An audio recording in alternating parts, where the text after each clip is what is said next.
CD Asylum with Chris and Sarah. So, how you feeling tonight, Sarah? Pretty good. So far, so good. Could be better. Could be worse. Alrighty. Well, for those of you the first time listening in, this is the CD Asylum, where you take two of the craziest people and we review two of the craziest CDs we can find this week. Not too crazy this week, but that's okay. So, alright, you pronounce the electric. I have no idea. Eclectic Mayhem. They're a band from Ohio, Cleveland, maybe I think. Yep, from Cleveland, Ohio. And then we've got Rah Rah, like cheerleaders, rah. Yeah. And they're from, I don't even want to pretend like I can pronounce that. So, yeah.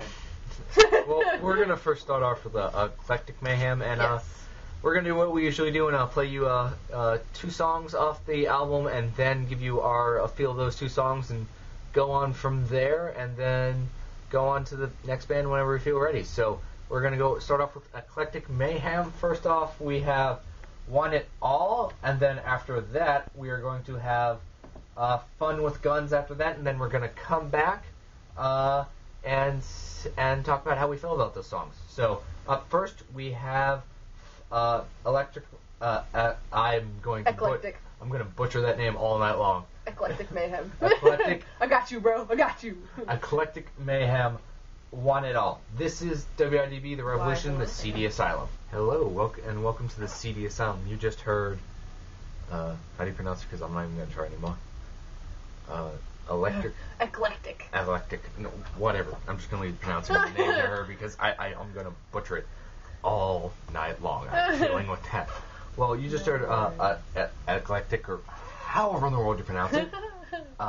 You just heard Want It All and Fun with Guns. Now, those are both very interesting sounds in the fact that they have that kind of very much 90s mellow rock, in my opinion. Yes, they've got kind of a, not quite grunge, but a wannabe grunge feeling to them. Definitely. If you know what I'm saying. Yeah, I know. It's hippie grunge. It's the way you're kind of describing it, the fact that they're not the punky grunge that you usually hear, but kind of the, yeah, we're grunge. Kind of like melodic grunge rock. That's what they call themselves. They call themselves melodic grunge rock. Okay, that's I've never heard that description before, but you get very interesting descriptions for bands. But no, that was a rather interesting sound for me. And what you're currently hearing in the background is For the Birds. So this is another case of a group that they're really interesting me so far in the fact that their background sounds very different, but when it comes to their actual vocals, I understand they have one singer, but his vocals sound very similar when it comes to song to song. Yes. Which is kind of what we have in both of the bands tonight, but that's okay. They're both still pretty solid albums. Like this album, Eclectic Mayhem, I feel like they've got some really cool bass parts, though they aren't really standout bass parts that you can hear super well. Like, you wouldn't just sit there and listen to this song or track, whatever, and be like, oh, wow, that's a really cool bass part. But if you're listening for it, they do have some really cool, like, walking bass parts in the middle of songs, which is sweet. I definitely feel this is definitely a group, if you're willing to sit down and listen to it, it's got some more cooler background stuff. Like, if you're willing to actually, like, listen to the background stuff, it's got some really cool sound. Oh, yeah. It's pretty neat. It's pretty neat. So, yeah, this is one of those things that this is a rather interesting group for both me and Sarah, because comparison to these two, because we'll get about tomorrow, is this kind of one of those weird things where these may have been very different groups, but they're kind of getting that thing where these guys are really starting to kind of you'll get very similar sounds from them this night, because they're really similar in sounds. So it was rather interesting for us tonight listening to these CDs. Yeah, though Rah Rah is a little more poppy than Eclectic Mayhem. You can definitely tell just because they don't really have super similar vocal styles, but there are certain things that make them very similar. And if you listen to them one after the other, and you weren't really trying to pay attention, it could easily like fade into each other. Yeah. Well, anyway, let's get some more Eclectic Mayhem. I love how much difficulty you have with that word. It makes me smile. I'll eventually get it by the end of tonight. All right. So up first, we're gonna have Bender. Not the robot, but the song. And then we're going to have On My Way, and then we're going to come back, and depending on time, either switch over to Raw Raw or give you some more by these guys. So up next we have Eclectic. Okay, I'm going to get this off the set. I want to say Electric Mayhem because I was a Muppets kid. is I was a Muppet kid, so I want to say Electric I Mayhem. love Muppets. Muppets are great, and I read that Electric Mayhem the first time I saw it until you asked me how to pronounce it. I did not notice that it wasn't Electric Mayhem. I'm glad I'm not the only one. So, anyway, from that ADD moment, Bender up next, and then On My Way. On WIDB. Welcome back to the CD Asylum on WIDB.net, The Revolution. And this is Chris. And this is Sarah, and we're listening to the Eclectic Mayhem album. Thank you. No problem. What you just heard was Bender and On My Way. Now, those were both interesting things where they were both kind of that very, once again, that's still mellow, but they were a little more upbeat and had a more interesting sound to it. Yes. I would consider them very great homework music. Because I can space out when I really don't want to focus on my homework, but at the same time, it's not really anything that's going to grab my attention so much that it's going to take me away from my homework. Yeah, it's not that song where, like, if it comes on, you're immediately going to, like, headbang or be like, I'm going to stand up and dance like, na-na-na-na-na-na-na. Yes, it doesn't have what I like to call the Bohemian Rhapsody complex, where you immediately have to stop everything you're doing. And yell the lyrics with it. Yep. Yes.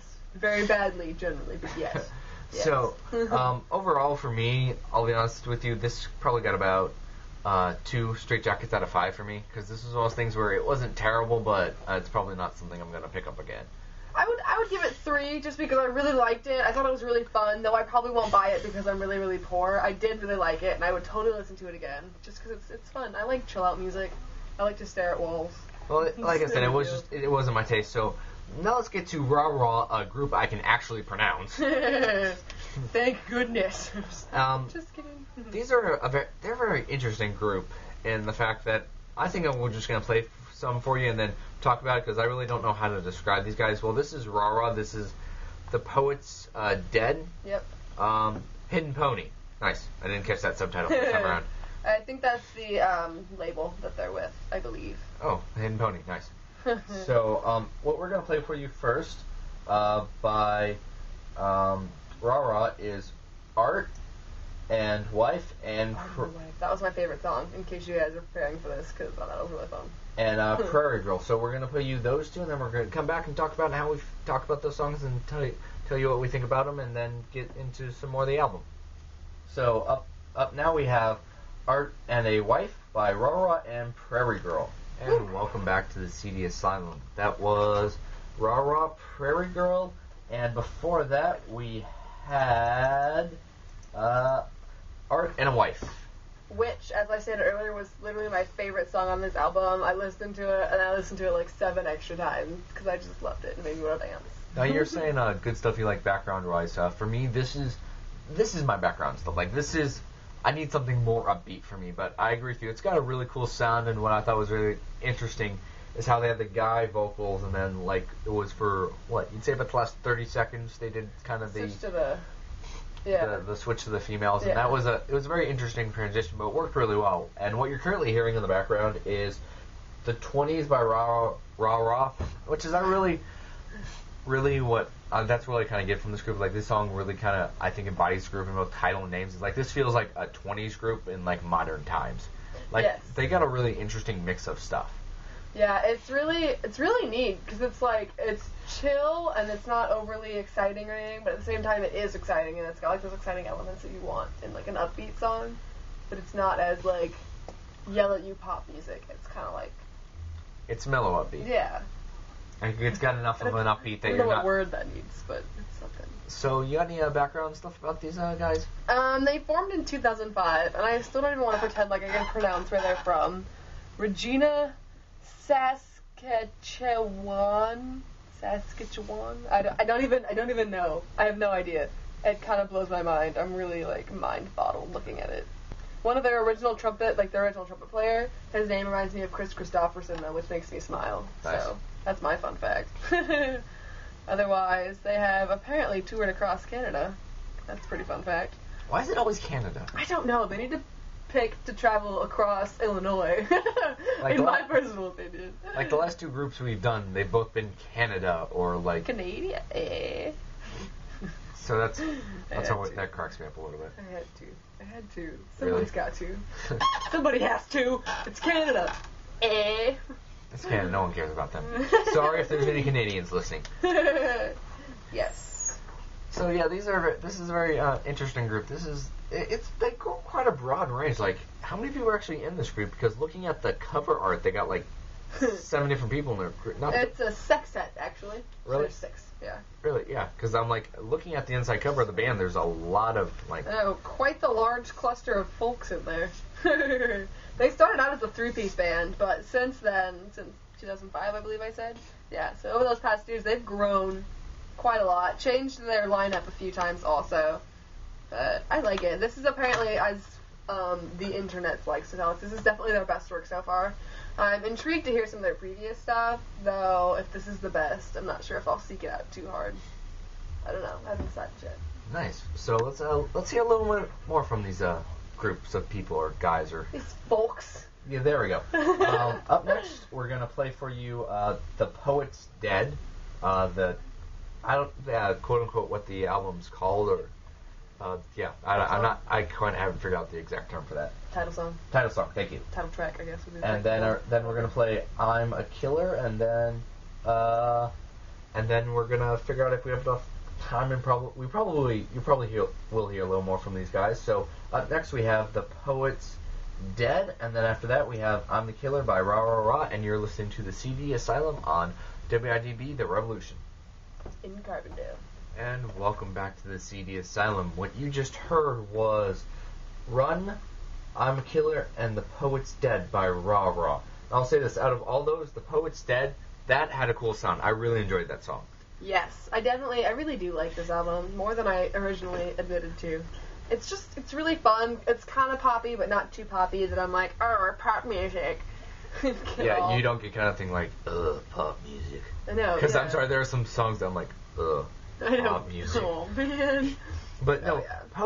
The Poet's Dead is what I'd like to call one of those fun songs. It was just a fun song. Yes, definitely. For sure. I agree with you completely there. So, for me personally, I'd have to give it 3.5 straight jackets out of 5. It wasn't enough to give it a 4, but it was good enough that it was above a 3. You totally stole mine, so I'm going to say you get 3.75 straight jackets, just because I want to be different. Fine, do that way. That's right. Because I do feel that it was better than the Eclectic Mayhem. I did like that, but I do feel this one was better, though not quite, as you said, 4 worthy. I did super like it, and I would definitely think about getting it, even if it was for the silly. Well, this was another case of I'm not sure if I get the whole CD, but there are definitely a couple of songs I'd try and find in iTunes. Yes, especially the first track, Art Yeah. and Wife. It's a good one. You Nice. should get it. It's awesome. I listened to it. Thanks for watching our video! Click here to subscribe and watch more videos!